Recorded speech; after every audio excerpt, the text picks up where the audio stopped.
Since I've put out the series on the Powell Memo, I've been getting this question a lot, and honestly, it's the right one.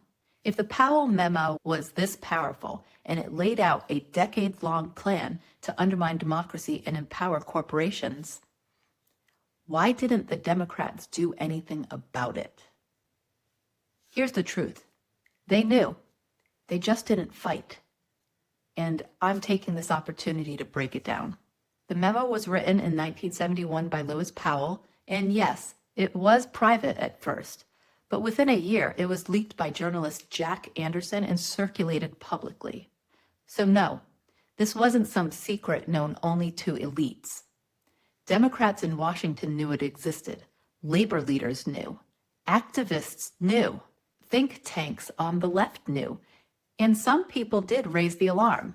But institutionally, the Democratic Party never mounted a coordinated response. Why? First, because they underestimated it. The Powell Memo wasn't a campaign. It wasn't a bill. It was a strategy, long-term, slow-moving, and surgical. It called for ideological warfare to take over law schools, build pro-corporate think tanks, influence judges, capture the media, reframe what freedom even means. And most Democrats were still playing short-term politics. Win the next election, pass the next program, cut the next deal. They didn't understand, or refused to believe, that the right was playing a generational game. Second, because the party was divided. By the 1970s, the Democrats weren't a united front. You had the New Deal wing tied to labor, the civil rights wing, the Southern segregationists who hadn't fully left the party yet, and a rising centrist faction chasing Wall Street money.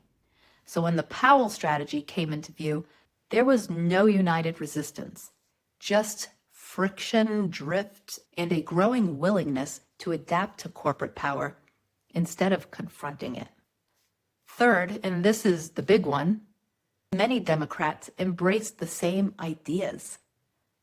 People don't want to hear this, but by the 1980s and especially in the 1990s, the Democratic Party was being reshaped by neoliberalism.